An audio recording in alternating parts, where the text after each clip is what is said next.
Guys, welcome back to my channel. तो कैसे हैं आप सब लोग? उम्मीद करती हूँ जबरदस्त मस्त एंजॉय कर रहे होगे। तो गाइस, आज हम जिस वीडियो के ऊपर रिएक्ट करने जा रहे हैं, सबसे पहले पढ़ लेते हैं उसका टाइटल।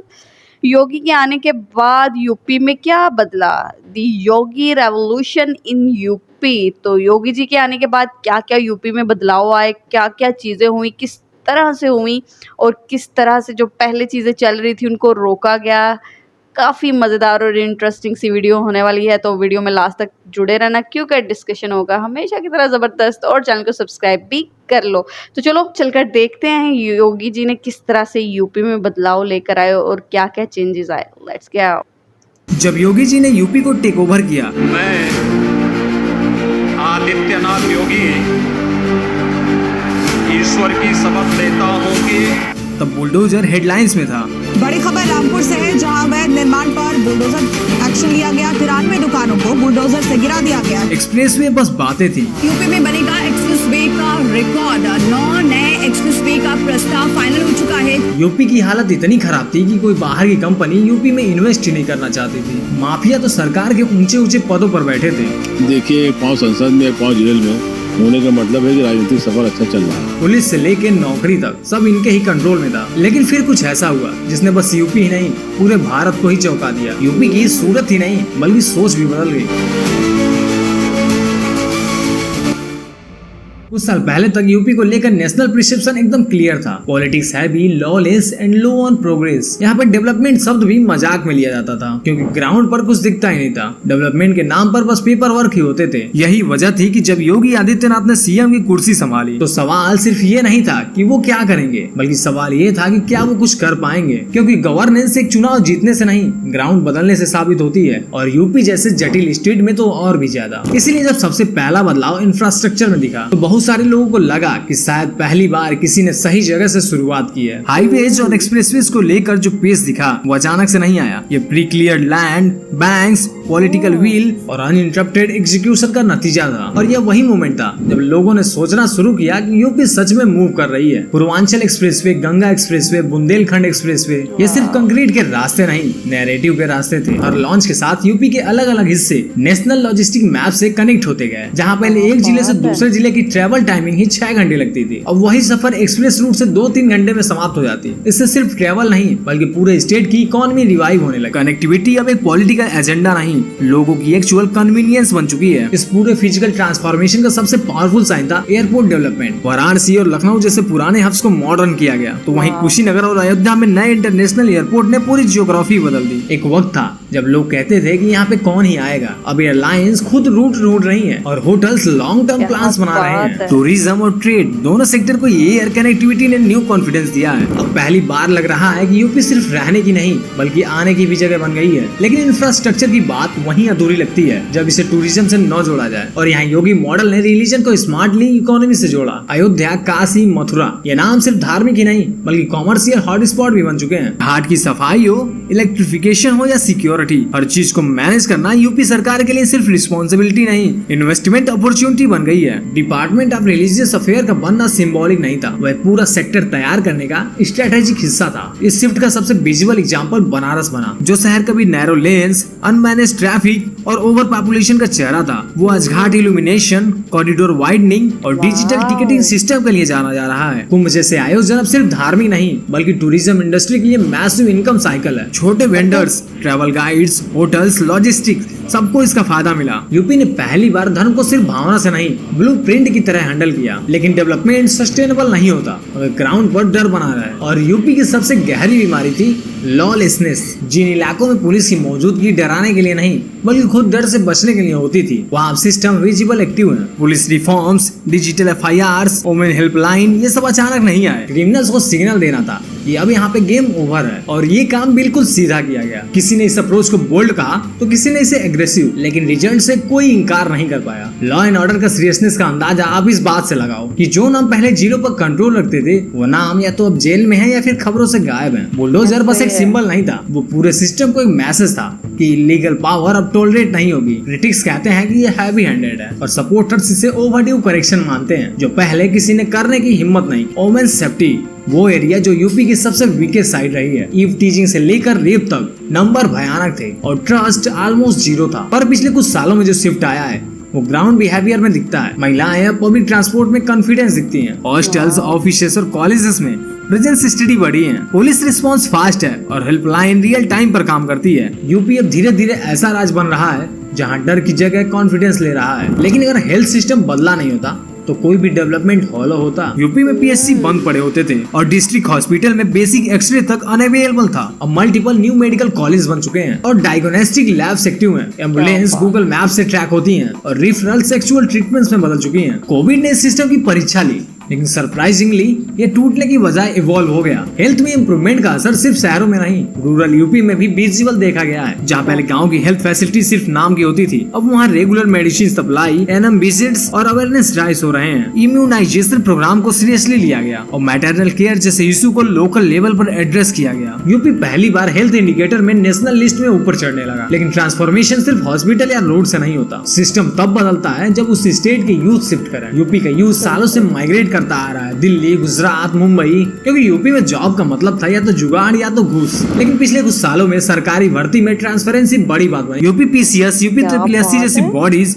अब ऑनलाइन कॉन्डक्ट और मेरिट बेस्ड शॉर्टलिस्ट की तरफ शिफ्ट हो चुकी हैं। इतना काफी नहीं है लेकिन ये शिफ्ट डिनाई भी नहीं किया जा सकता। सिर्फ सरकारी नौकरी ही ऑप्शन नहीं रही है। स्टेट्स ने इंडस्ट्रियल जोन और आईटी पार्क से जरिए प्राइवेट सेक्टर्स को भी इन्वॉल्व किया है। लखनऊ, नोएडा, कानपुर जैसे शहरों में स्टार्टअप स्लोली पनप रहे हैं। डिस्ट्रिक्ट लेवल इंक्यूबेशन सेंटर और एमएसएमई फैसिलिटेशन डेस्क बनाए गए हैं। लोकल आर्टिशियन को GI tag, e commerce access और ट्रेनिंग सपोर्ट मिला है। जो पहले सिर्फ लोन के रिजेक्शन से डरते थे अब वो अपने गाँव से स्मॉल बिजनेस चला रहे हैं। इन्वेस्टमेंट की बात जब आती है तब यूपी हिस्टोरिकली सबसे ऊपर होता है। ना माहौल ना सिस्टम, किसी में भी इन्वेस्टर कॉन्फिडेंस नहीं था। लेकिन पिछले कुछ सालों में गवर्नमेंट ने इमेज को रिब्यूल्ड करने की कोशिश की है। इन्वेस्टर समिट्स को पब्लिसिटी स्टंट नहीं करने दिया। फॉरेन डेलीगेट्स, रियल एमओयूएस और ऑन ग्राउंड फैक्ट्री सेटअप से रिजल्ट दिखाया गया। आज कंपनीज यूपी में प्लांट लगाने के लिए लाइन में है जो पहले अनइमेजिनेबल था। नोएडा और ग्रेटर नोएडा को दिल्ली का सैटेलाइट सिटी नहीं, एक full fledged tech and industrial hub की तरह डेवलप किया जा रहा है। सैमसंग, हीरानंदानी, माइक्रोसॉफ्ट जैसे नाम यहाँ इन्वेस्टमेंट कर चुके हैं। जेवर एयरपोर्ट्स ने तो पूरी इकोनॉमिक्स बदल दी है। लैंड रेट से लेकर लॉजिस्टिक इकोसिस्टम तक सब बूम कर गए हैं। योगी गवर्नमेंट ने इन रीजन को सिर्फ पॉलिटिकली बेस नहीं बनाया बल्कि इकोनॉमिक इंजन की तरह प्रोजेक्ट किया। एक बड़ा टर्न अराउंड रहा बुंदेलखंड और पूर्वांचल। बुंदेलखंड और पूर्वांचल जैसे नेग्लेक्टेड एरियाज में जहाँ पहले कोई इंडस्ट्रीज इन्वेस्ट करने के लिए तैयार नहीं होती थी, अब वहाँ एक्सप्रेसवे से लेकर डिफेंस कॉरिडोर तक प्रोजेक्ट एक्टिव है। बुंदेलखंड में पहली बार large scale irrigation, solar energy और एग्रो बेस्ड इंडस्ट्रीज पर काम हुआ है। पूर्वांचल को ईस्टर्न इंडिया के लॉजिस्टिक जोन में कन्वर्ट किया जा रहा है। इन एफर्ट्स को पूरी तरह से सक्सेस नहीं कहा जा सकता लेकिन इतना तय है इग्नोर्ड रीजन अब पूरी तरह से कन्वर्सेशन में आ गए हैं। यूपी की ओवरऑल ब्रांडिंग अब सरकार के प्रेस रिलीज से नहीं हो रही बल्कि थर्ड पार्टी रिपोर्ट्स और डाटा से बन रही है। हेल्थ, इंफ्रास्ट्रक्चर और क्राइम स्टेट्स में मिजरेबल इंप्रूवमेंट है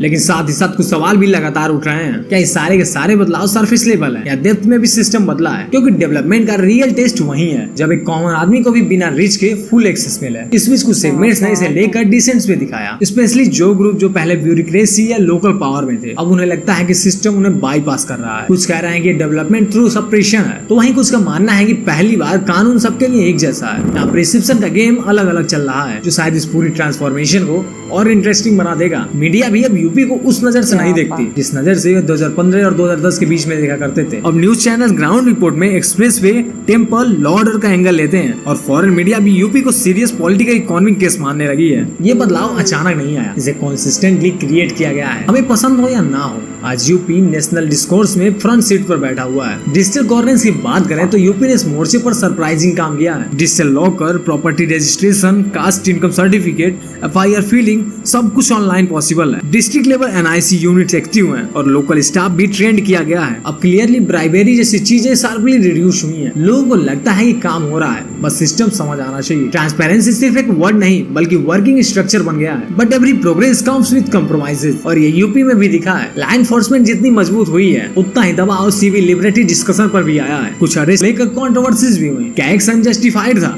या फिर डर दिखाने के लिए लिया गया? इसका जवाब बहुत ही सब्जेक्टिव है, लेकिन इतना साफ है कि यूपी अब रिएक्शन का नहीं, रिस्पॉन्स का हिस्सा है। एजुकेशन एक ऐसा सेक्टर है जहाँ अभी भी गैप्स बाकी हैं। प्राइमरी स्कूल्स में इंप्रूवमेंट तो हुए हैं, लेकिन टीचर रेशियो, लर्निंग आउटकम्स और ड्रॉप आउट रेट्स में काम बाकी है। मिशन प्रेरणा जैसे इफर्ट शुरू हुए हैं, लेकिन ये लॉन्ग टर्म चेंज की तरफ बिहेव कर रहे हैं। इंस्टेंट इफेक्ट नहीं दिखता। प्राइवेट स्कूल्स बढ़ रहे हैं, लेकिन अफोर्डेबिलिटी अभी भी इशू है। तो इस सेक्टर को भी पूरी तरीके से रिफॉर्म नहीं कहा जा सकता। इलेक्ट्रिसिटी और वाटर जैसी बेसिक सर्विसेज में भी चेंज फील किया गया है। विलेज लेवल इलेक्ट्रिफिकेशन अब मोस्टली कंप्लीट है, लेकिन पावर का ड्यूरेशन और बिल रिलेटेड इशू अब भी फ्रस्ट्रेट करते हैं। हर घर जल योजना जैसी स्कीम से पानी पहुंचा, लेकिन पाइपलाइन और मेंटेनेंस की समस्याएं बार बार सामने आती हैं। यानी कि सिस्टम तो बनाया गया है, लेकिन उसे लॉन्ग टर्म क्वालिटी में बदलना अभी भी बाकी है। लेकिन इन सब के पीछे एक चीज अनडिनाएबल है कि यूपी ने अपनी आइडेंटिटी बदल दी है। जो राज्य पहले कभी निगेटिव लिस्ट में गिना जाता था, वो अब पीएम की स्पीच में एग्जाम्पल बन गया है। पॉलिटिकल स्टेबिलिटी और गवर्नेंस कंसिस्टेंसी ने इमेज को लिफ्ट दिया है। अब लोग कहते हैं कि यूपी ने प्रूव कर दिया कि चेंज पॉसिबल है अगर रिस्क लिया जाए तो, और शायद यही सबसे बड़ी अचीवमेंट है। लेकिन क्या इनसे इंकार किया जा सकता है?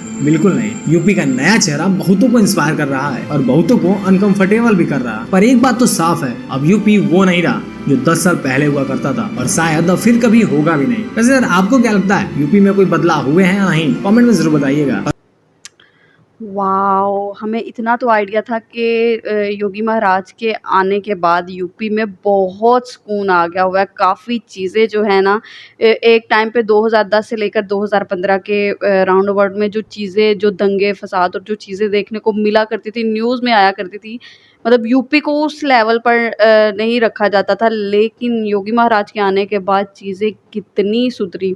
हॉस्पिटल हो, एजुकेशन हो, पानी का मसला हो, बाकी फैक्ट्रीज़ का हो, उसके अलावा मतलब एक्स-रे वगैरह नहीं किए जाते थे। अब भी हॉस्पिटल, यूनिवर्सिटीज़, कॉलेजेस और मतलब इतना कुछ बना दिया गया है, रोड्स और अ लॉट ऑफ थिंग्स। मतलब मैं काउंट करने बैठूँ एक-एक चीज़ को तो आई थिंक मुझे काफ़ी ज़्यादा टाइम भी लग जाएगा।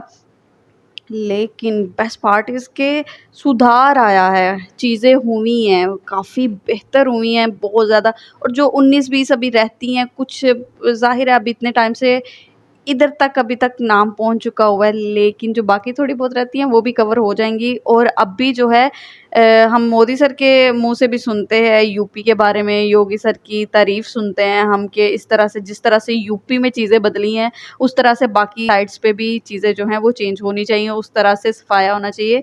क्योंकि आके सबसे पहले तो वो नाम गुम किए गए जिन्होंने उधर तबाही उतारी हुई थी, जिन्होंने काफ़ी ज़्यादा तंग करके रखा हुआ था। लेकिन अभी जो है यूपी भाई साहब बहुत चेंज है। टूरिस्ट को लेकर देख लें, वहाँ की चीज़ों को देख लें, वहाँ पे फिर जो काम किए गए हैं, जिस तरह से चीज़ें बेहतर की गई हैं, जिस तरह से यूपी को कहा जाए तो निखारा गया है ना, वो योगी महाराज के ही आते हुआ है ये सारा कुछ। तो अगर इतना कुछ हुआ है, हर एक को वो चीज़ हज़म नहीं होती, कुछ लोग उसको पसंद कर रहे होते हैं, कुछ लोग नहीं कर रहे होते, कुछ उसके विरुद्ध भी खड़े होते हैं। तो ये मामला तो चलते रहते हैं, लेकिन बदलाव तो हुआ है। सामने वाली पार्टी भी बोलेगी कि हाँ भाई साहब बदलाव तो आया है। अभी इस टाइम पे यूपी जिस तरह से छाया हुआ है, वहाँ की चीज़ें जिस तरह से देखने को मिल रही हैं, वहाँ की नई से नई डेवलपमेंट देखने को मिल रही है, अ लॉट ऑफ थिंग्स, जो पॉजिटिव चीज़ें जो देखने को मिल रही हैं, देखकर काफ़ी ज़्यादा अच्छा लग रहा है। और आने वाले टाइम में तो और भी बेहतरीन होगा। और सुनने में ये भी आ रहा है कि नेक्स्ट जो है पीएम जो होंगे, सीएम से पीएम बनने वाले हैं, वो योगी महाराज है। तो देखते हैं कि क्या ये सीएम से पीएम का सफ़र कब तक ये पूरा होता है और कब तक जो है योगी महाराज हमें देखने को मिलते हैं। बाकी गाइस, आप लोगों को ये वीडियो कैसी लगी? उम्मीद करती हूँ वीडियो आप लोगों को पसंद आई होगी। अगर वीडियो अच्छी लगी है तो प्लीज़ वीडियो को लाइक कीजिएगा और चैनल को सब्सक्राइब करना बिल्कुल मत भूलिएगा। ऐसी और ज़बरदस्त और इंटरेस्टिंग सी वीडियोज़ के साथ हाज़िर होते रहेंगे। मिलते हैं आपसे नेक्स्ट वीडियो में, तब तक के लिए टेक केयर, अल्लाह हाफ़िज़।